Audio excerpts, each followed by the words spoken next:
नमस्ते, थर्ड आई में आपका स्वागत है। एक बार फिर से बात कर ली जाए क्योंकि एक अजीब-सी चीज़ हुई।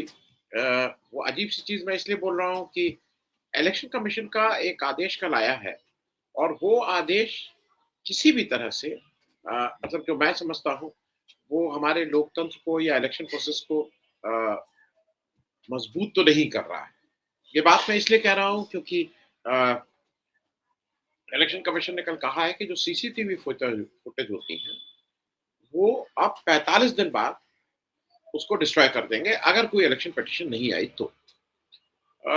मैं थोड़ा एक तो ये पहले इलेक्शन कमीशन का रोल इलेक्शन की अहमियत ये थोड़ा मैं आज आपसे बात करूँ।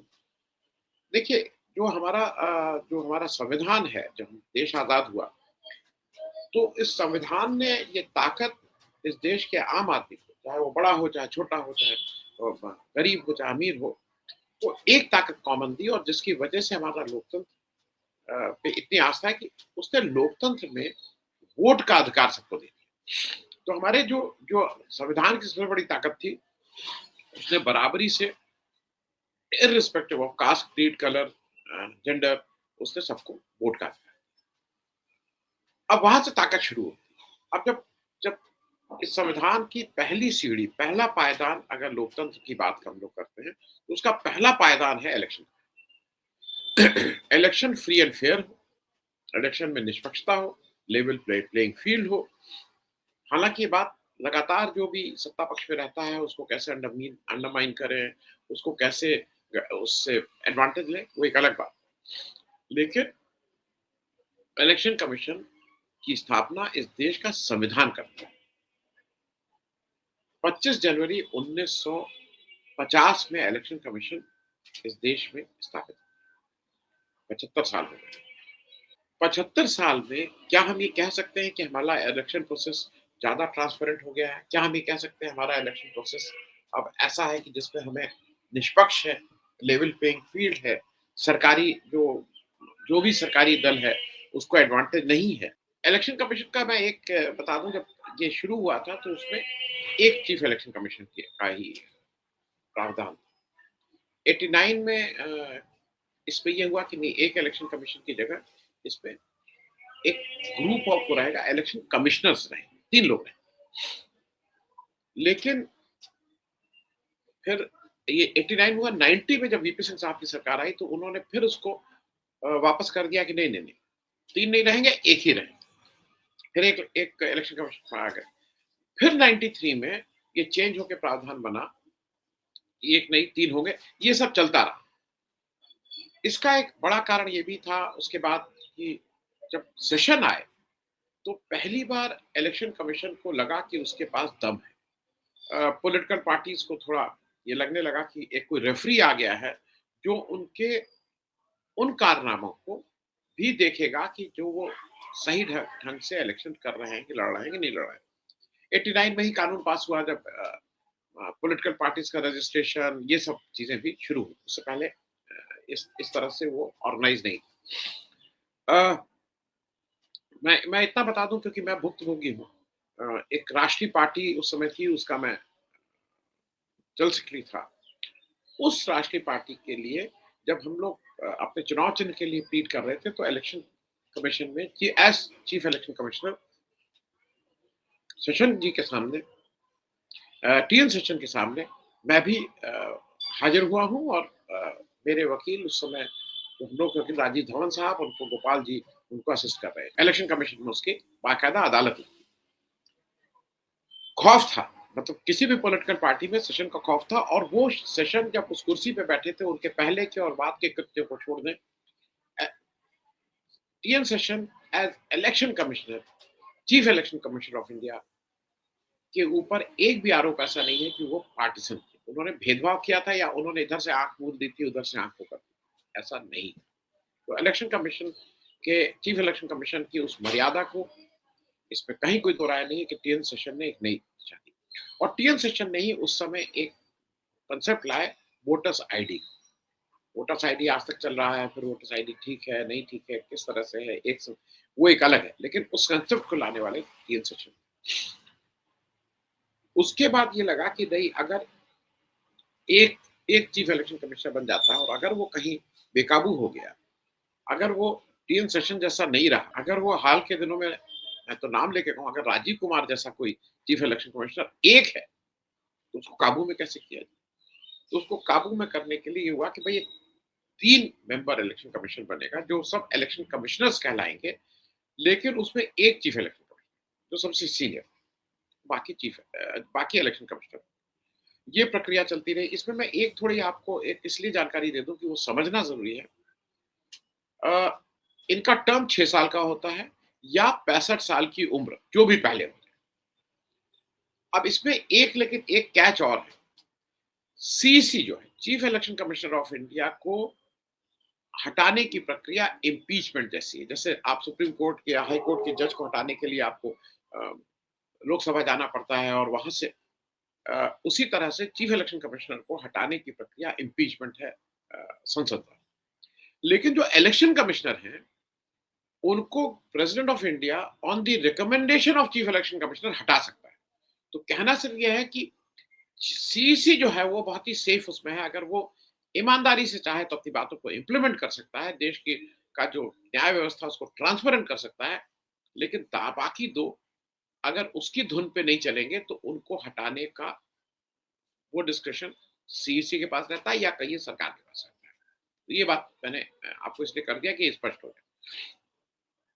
प्रक्रिया ये होती थी, सरकार नाम भेजती थी और प्रेसिडेंट उसको वो कर देता। इसमें कहीं से भी लीडर ऑफ अपोजिशन या विपक्षी पार्टी से कोई वो नहीं था। 2023 में ये मामला जब सुप्रीम कोर्ट में आया तो सुप्रीम कोर्ट ने कहा कि नहीं, ट्रांसपेरेंसी के लिए ये बेहतर होगा कि प्राइम एक कमेटी बने, उसमें प्राइम मिनिस्टर हो, लीडर ऑफ अपोजिशन हो और जुडिशरी के नुमाइंदे के तौर पे चीफ जस्टिस ऑफ इंडिया। और ये बिल्कुल ठीक बात थी क्योंकि कॉन्स्टिट्यूशनल पोस्ट की आप बात कर रहे हैं, आप उस अथॉरिटी की बात कर रहे हैं जो कॉन्स्टिट्यूशन द्वारा। तो वहां पे अगर सीईसी आता है, क्योंकि बात ये थी कि सरकार और विपक्ष के बीच में अगर टाई होता है तो जो चीफ जस्टिस ऑफ इंडिया है वो रेफरी के तौर पे इन दोनों के बीच में जो उनको ज्यादा ठीक लगता है, जो ज्यादा तर्क संगत या संविधान सम्मत लगता है, वो उसकी तरफ वोट करके उस बात को आगे बढ़ाएंगे। लेकिन सरकार को लगा कि नहीं नहीं, ये तो हमारी ताकत कम होगी।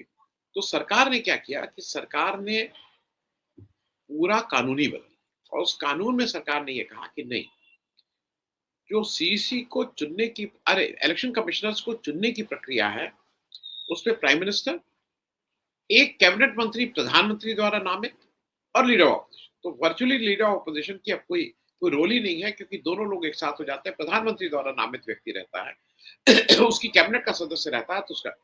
और प्रेजेंट में ये रोल नरेंद्र मोदी और अमित शाह साहब निभा रहे हैं, इधर राहुल गांधी। तो वहां पे कितनी निष्पक्षता होगी, कितनी ट्रांसपेरेंसी होगी, आप समझ सकते। लेकिन इससे आगे बढ़ूं उससे पहले एक चीज मैं आपको और छोटी इसलिए जानकारी समझ लीजिए। इस प्रक्रिया में भी मेरे हिसाब से अगर चीफ जस्टिस ऑफ इंडिया भी रहते, लीडर ऑफ ऑपोजिशन भी रहता और प्राइम मिनिस्टर तो उसके चेयरमैन रहते ही रहते, इसके बाद भी इसमें एक बड़ा झोल था, जिसमें उसकी एक इनहेरेंट दिक्कत दिक्कत यह है कि एक सर्च कमेटी बनती है। ये इलेक्शन कमिश्नर ऐसे नहीं होता है किसी को बना दीजिए। उससे पहले जो लॉ मंत्रालय, मिनिस्ट्री ऑफ लॉ है, जो कानून मंत्री है, वो एक सर्च कमेटी के रूप में 3 नाम है, अगर मैं गलत नहीं हूं, हाँ 3 नाम या 4 नाम को शॉर्टलिस्ट करता है नौकरशाहों में से, और वो नाम आगे भेजे जाते हैं इस इलेक्शन कमिश्नर अपॉइंटमेंट कमिटी। तो अब अगर उसी सरकार का लॉ मिनिस्टर अगर सर्च उसकी जिसके अंडर एक सर्च कमेटी बनी है, तो वो तो उन्हीं नौकरशाहों को भेजेगा ना जो उसके मन मुताबिक हो। तो वहां पे भी कोई बहुत ट्रांसपेरेंसी नहीं है, नंबर 1। नंबर 2, मुझे अभी भी नहीं समझ में आया है कि इसमें नौकरशाही क्यों आई, इसमें आईएससी क्यों आई। मेरे हिसाब से जिस तरह की व्यवस्था है, जहां पे आपको कानून मतलब भारत के संविधान को मद्देनजर रखते हुए भारत का जो रिप्रेजेंटेशन ऑफ पीपल्स एक्ट है, इलेक्शन, इन सारे एक्टों को ध्यान में रखते हुए अगर आपको कोई एडजुडिकेट करना है किसी बात को, तो वहां पे कोई कानूनविद होना चाहिए। उसकी उसका अपीयरेंस, उसकी प्रेज़ेंस ज़रूरी है। तो मेरे हिसाब से वो 3 में 1 तो कम से कम मतलब न्यायालय का नुमाइंदा होना चाहिए। न्यायालय मतलब हमारी जो लेजिस्लेचर है, उसका कोई ना कोई नुमाइंदा होना चाहिए। सुप्रीम कोर्ट का रिटायर्ड जज हो सकता है, सुप्रीम कोर्ट का सिटिंग जज हो सकता है, लेकिन उसकी नुमाइंदगी वहाँ ज़रूरी है। रिटायर्ड जज लेकिन चूँकि 65 साल में रिटायर हो जाते हैं, इसलिए वो दिक्कत होगी। लेकिन कोई ना कोई कानून का व्यक्ति उससे भी ले सकते हैं, आप हाई कोर्ट से भी ले सकते हैं। 62 साल रिटायरमेंट एज है, 65 साल तक आपका यहाँ पे कानून है। तो वो मेरा कहना ये है कि नौकरशाह को ही, क्योंकि नौकरशाह जीवन भर जी हजूरी करते हैं। नौकरशाह का अपना कोई कांसेप्ट था कि अपना वजूद रहेगा, लेकिन क्या अपना वजूद होता है? मतलब ये रोज प्रूफ हो रहा है कि नौकरशाह वही बात बोलता है, हिज मास्टर्स वॉइस, जो मास्टर है उसी की आवाज को प्रतिध्वनित करता है। तो ये तो हो गई इलेक्शन कमीशन की बात। अभी जिस तरह से प्रक्रिया हुई, जिस तरह से अभी इलेक्शन कमिश्नर, मतलब 2 इलेक्शन कमिश्नर 2024 के इलेक्शन से महज़ 2 दिन पहले अपॉइंट हुए। क्या एक्सपीरियंस होगा? क्या पता हो? खैर, दूसरी बात ये है कि इस पूरी प्रक्रिया को ट्रांसपेरेंट करने की ज़रूरत है। एक एक बात चल रही थी ईवीएम की। ईवीएम को लेके बहुत से प्रश्न हैं लोगों के मन में। अब वो कहते हैं कि नहीं-नहीं, जब वो जीतते हैं तो कुछ नहीं कहते। वो कोई जीतता-हारता हो, लेकिन अगर लोगों के मन में प्रश्न हैं, तो मेरे हिसाब से इसमें कहीं कोई दिक्कत नहीं होनी चाहिए सरकार को, अरे इलेक्शन कमिश्नर को, कि वो बैलेट पे वापस चले जाएँ।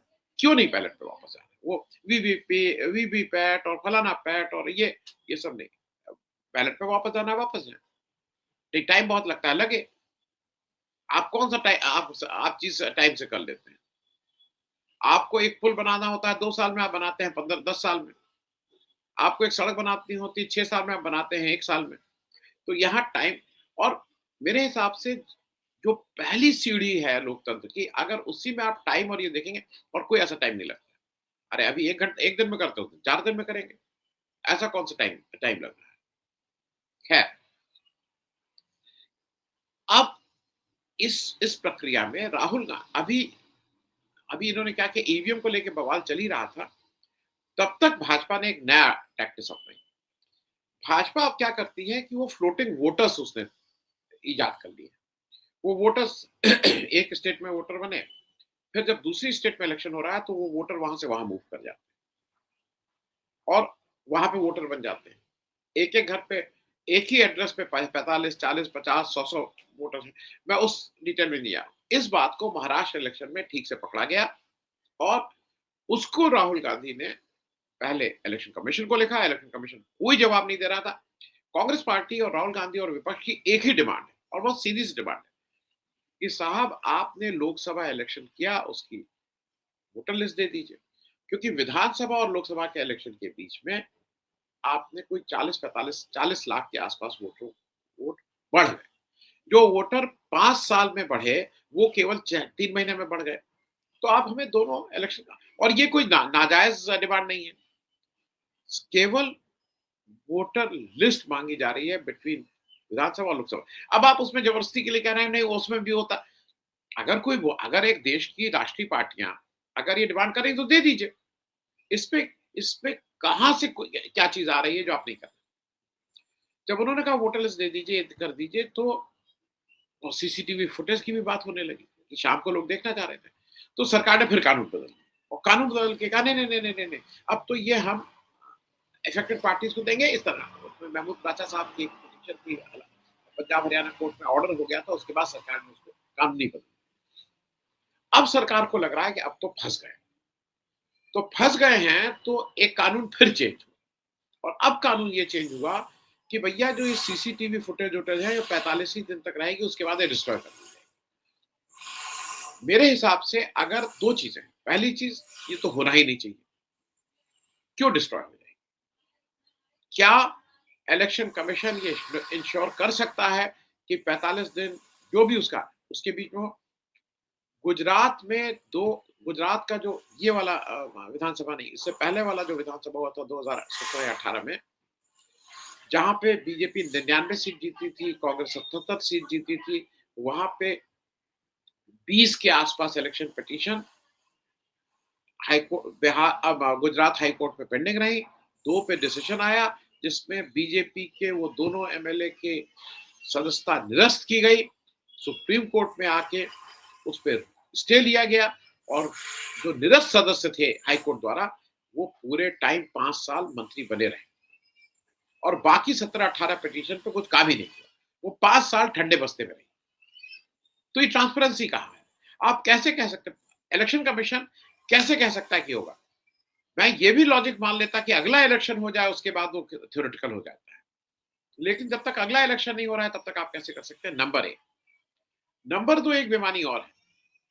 आप इसको रेट्रोस्पेक्ट से नहीं कर सकते। आप कहिए कि साहब ये जो इलेक्शन होने वाला है बिहार का, उसके बाद के जो इलेक्शन होंगे उसमें 45 दिन में हो जाएगा। आप उसके पहले कैसे कर सकते हैं? रेट्रोस्पेक्ट से कर रहे हैं तो दाल में कुछ काला है, दाल में काला ही नहीं, पूरी दाल ही काली है।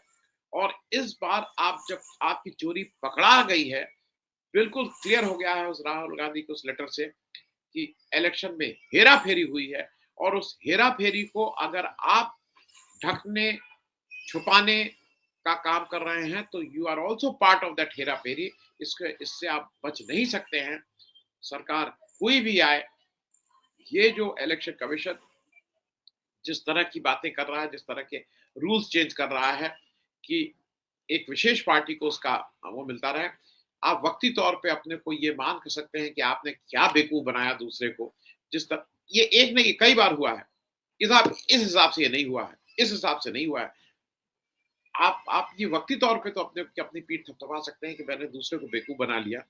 लेकिन भारत का जो इलेक्शन प्रक्रिया है, वो अगर ट्रांसपेरेंट नहीं होगी, तो बड़ा खतरा ये है कि दुनिया के सबसे बड़े लोकतंत्र में वोट देने वालों का अगर इस पूरी प्रक्रिया से विश्वास हटेगा, तो वो देश के लिए, लोकतंत्र के लिए, दुनिया के लिए एक खराब संकेत होगा। Thank you so much. धन्यवाद।